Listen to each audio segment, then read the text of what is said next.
Hola queridos amigos, ¿cómo andamos? ¿Cómo están ustedes? Sean muy bienvenidos a nuestro canal de Enseñanza Bíblica. Es realmente una alegría poder encontrarnos por este medio como es YouTube. En esta plataforma les tratamos de entregar el contenido del libro complementario titulado El Fuego Refinador, escrito por Gavin Anthony. Desde el capítulo número 7 les hemos estado entregando las últimas 6 gracias que Dios está dando al cristiano mientras pasa en el crisol para que sea refinado. En las lecciones de las 7 a la 12 estaremos hablando de esas 6 gracias, de las cuales ya hemos presentado 2. En el capítulo número 7 les hemos entregado el concepto de la esperanza, en el capítulo número 8 acerca de la fe. Y hoy, el capítulo número 9, estaremos viendo acerca de la alabanza. Deseamos que te suscribas a nuestro canal, que nos des un me gusta, que también puedas dejar algún saludo, algún comentario respetuoso que sea en el ámbito espiritual y te responderemos con mucho gusto. Gracias por acompañarnos hasta esta lección. Vamos avanzando en esta lección de este trimestre y deseamos de todo corazón que te ayude, que te bendiga en tu vida espiritual. El título de la lección de hoy es Una vida de alabanza.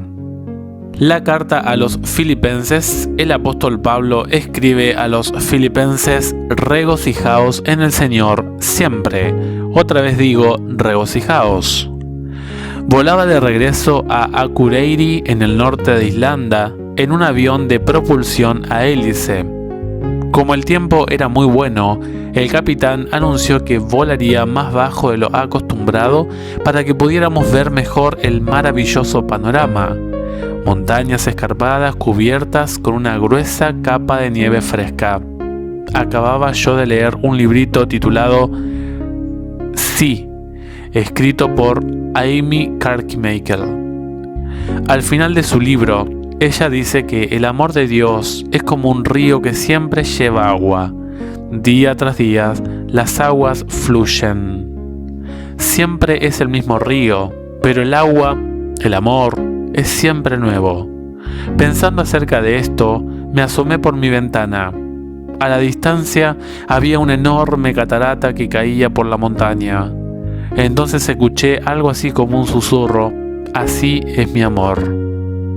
La cascada estaba bastante lejos y sin embargo se veía enorme. Yo sabía que una gran cantidad de agua saltaba por el borde de la montaña cada segundo. ¿De dónde viene toda esa agua?, me pregunté. Miré por la ventana durante bastante tiempo, pero no pude ver la fuente de donde salía toda aquella agua. Pero luego la vi. Detrás de la cascada, cubriendo el horizonte hasta donde alcanzaba la vista, estaba un enorme glaciar.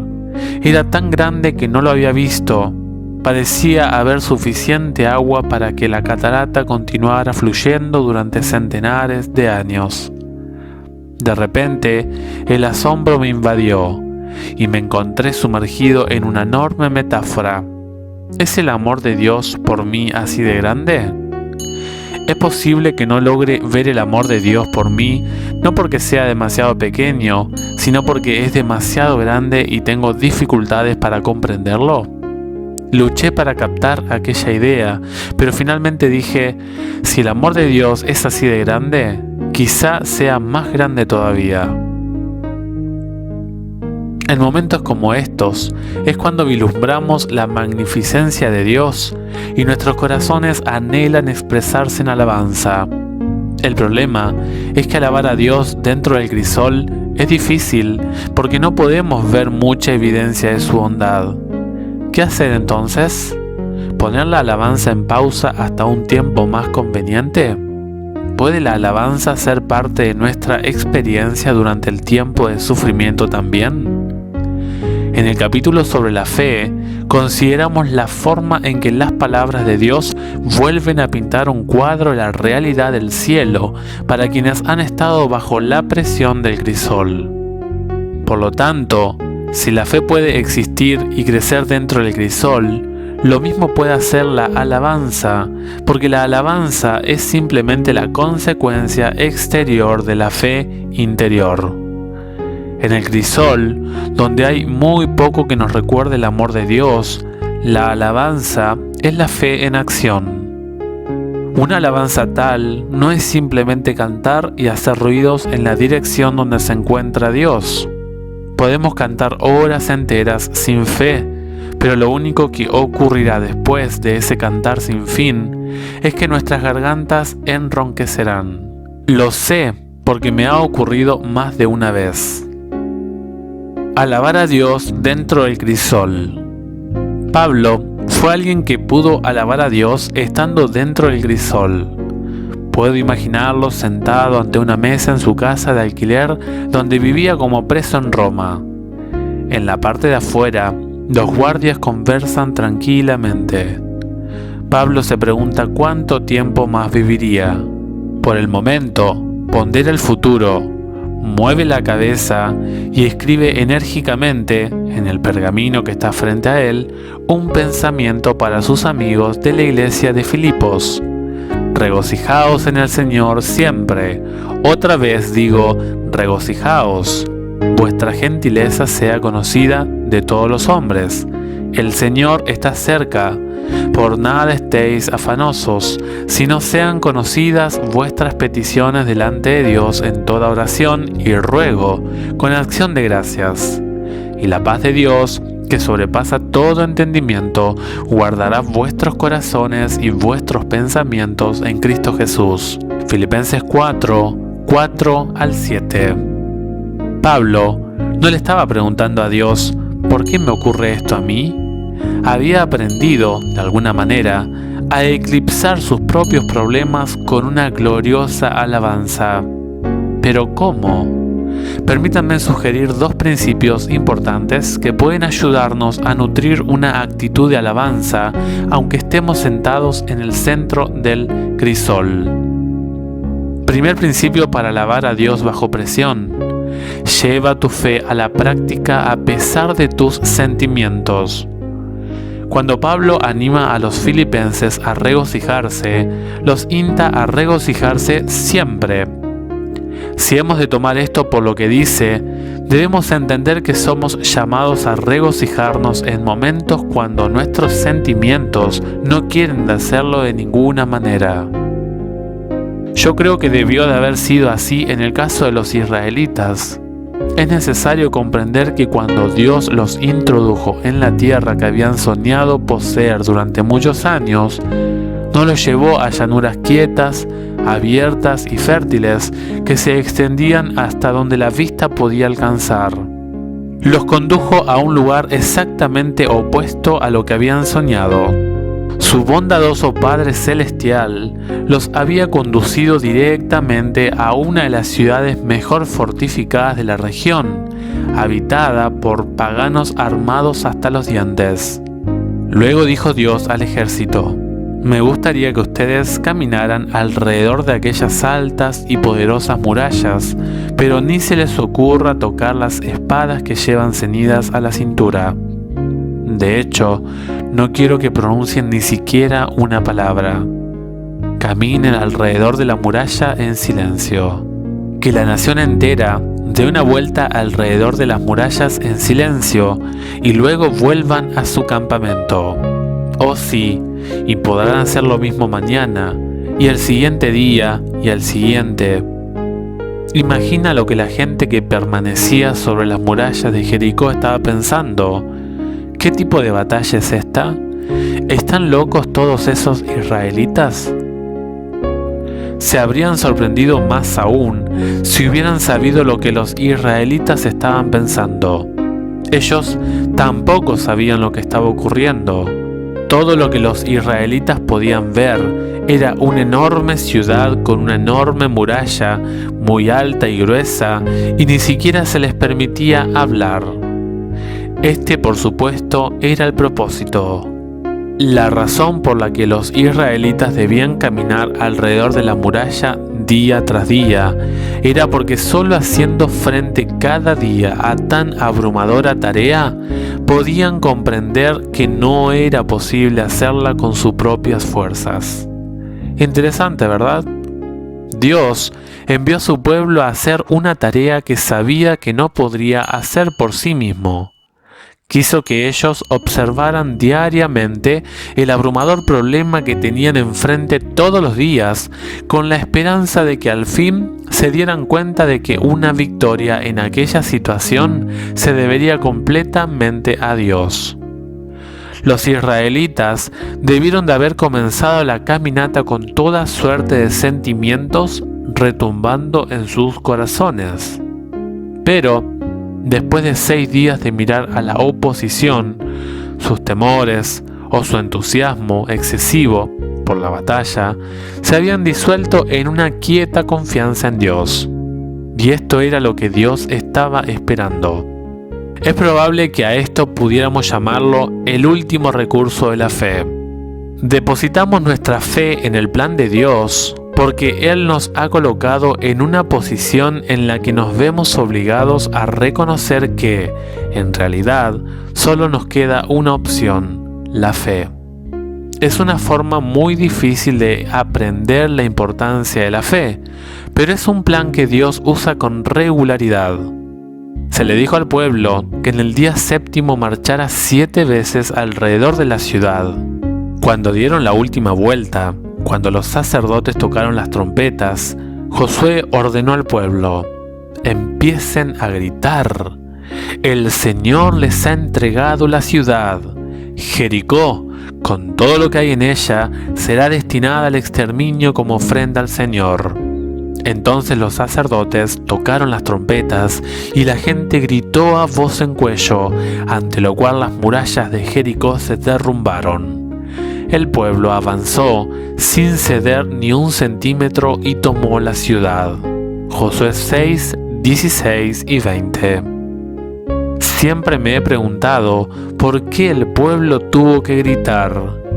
Es tentador pensar que es posible que el gran ruido haya causado una gran vibración que hizo a las murallas derrumbarse, o que fuera para asustar a la gente que estaba sobre las murallas antes de que los israelitas atacaran y tomaran la ciudad. Pero la palabra gritó en el original hebreo es la misma que usa David en el Salmo cuando invita a la gente a adorar a Dios. Aclamen a Dios, tierra entera, toquen en su honor, alaben su gloria, digan a Dios, qué temibles son tus acciones, ante tu inmenso poder tus enemigos se rinden, que se postre ante ti la tierra entera, que toquen en tu honor, que toquen para ti. Salmos 66, 1 al 4. A lo largo de todo el Antiguo Testamento, los autores llaman al pueblo de Dios a gritar de gozo a causa de la grandeza de su Dios. Deben gritar de gozo no solo por lo que han visto que Dios ha hecho en el pasado, sino también por lo que ha prometido hacer en el futuro. Por eso Josué le dijo al pueblo: empiecen a gritar, el Señor les ha entregado la ciudad. Josué 6, 16. La mayor parte del tiempo alabamos a Dios por algo grande o bueno que ha hecho por nosotros. En Jericó, Dios invita a su pueblo a alabarlo por su promesa, cuando todavía no había evidencia de su cumplimiento. Esta es la clave para alabar a Dios, que se sobrepone a todas las circunstancias más difíciles. Es vivir, respirar, hablar, actuar, regocijarse por lo que Dios ha prometido y no solo por lo que experimentamos con nuestros sentidos físicos. El grito triunfante de alabanza fue un acto de fe. Como nos lo dice el autor de Hebreos, por la fe cayeron las murallas de Jericó. Hebreos 11:30. Segundo principio para alabar a Dios bajo presión. Practícalo. Así como la alabanza dentro del crisol es con frecuencia un acto de fe, así también alabar a Dios contra nuestros sentimientos es algo que debe practicarse. Fue Mark Twain quien dijo, refiriéndose a quitarse un mal hábito: Un mal hábito no puede tirarse por la ventana. Debe llevárselo escalera abajo, escalón tras escalón. Creo que lo contrario es verdad. Debemos ayudar a los buenos hábitos a subir las escaleras de la mente y de la vida, un escalón a la vez. Lo mismo ocurre con el hábito de la alabanza. Se considera que Charles Haddon Spurgeon, pastor británico que vivió en el siglo XIX, fue uno de los más grandes predicadores de todos los tiempos. Sus sermones semanales se vendían literalmente por toneladas. Entre todos sus escritos hay un libro titulado La práctica de la alabanza, cómo desarrollar el hábito de una continua y abundante alabanza de tu vida diaria. Allí establece 3 pasos para practicar la alabanza a partir del Salmo 145:7. Se proclamará la memoria de tu inmensa bondad y se cantará con júbilo tu victoria. Salmo 145:7. Los 3 pasos son los siguientes. Primer paso: practica mirar alrededor de ti. Se proclamará la memoria de tu inmensa bondad. Recordar la gran bondad de Dios significa que primero tenemos que notarla. Si no miramos alrededor de nosotros para ver la inmensa bondad de Dios, no tendremos ningún motivo para alabarlo. ¿Qué podemos ver en el mundo físico que nos recuerda la bondad de Dios? ¿Hemos tomado tiempo para contemplar la belleza y la complicada manufactura de su creación? ¿O hemos notado la armonía de la naturaleza? Pero, quizá todavía más importante, ¿qué podemos ver en el mundo espiritual que nos hace regocijarnos en él? ¿Hemos observado las abundantes bendiciones que nuestra salvación nos ha procurado? Mientras más tiempo tomamos para observar, más veremos y más motivos tendremos para alabar a nuestro Padre. Segundo paso: practica recordar lo que has visto. Podemos recordar lo que Dios ha hecho en la Biblia. ¿Podemos recordar las veces en que Dios ha intervenido en nuestra vida con su bondad?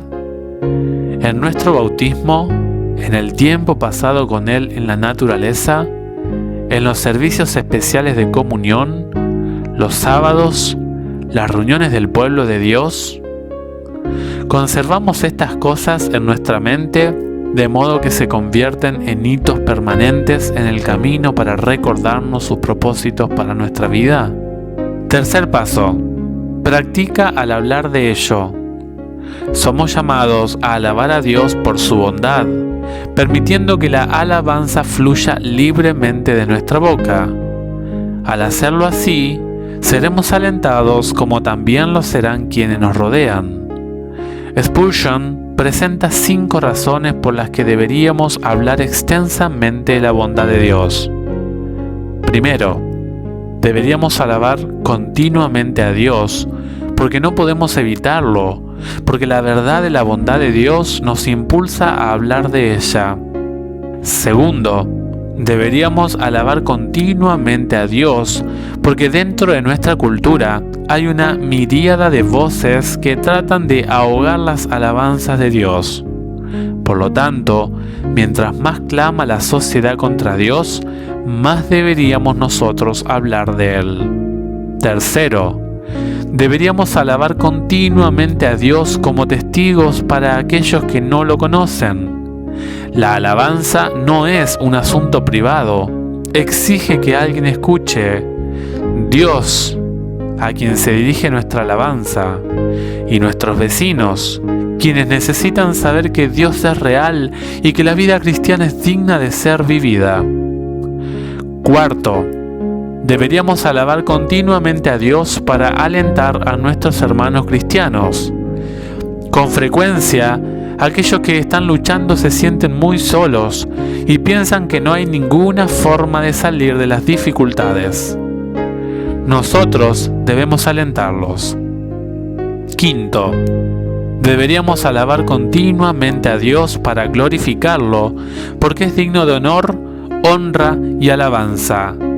Alabar a Dios Es una actividad en la que el universo entero está continuamente involucrado.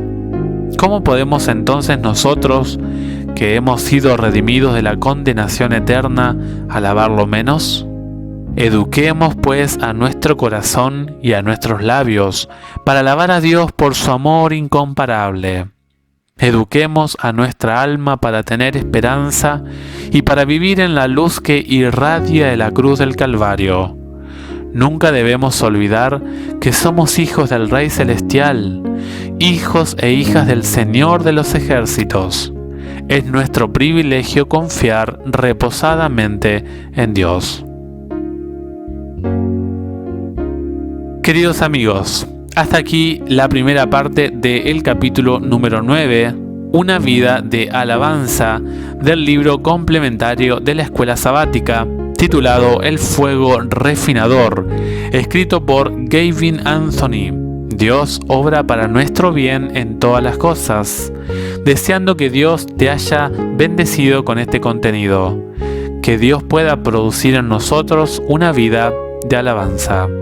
Un abrazo grande desde nuestro canal y te esperamos en el siguiente audiolibro.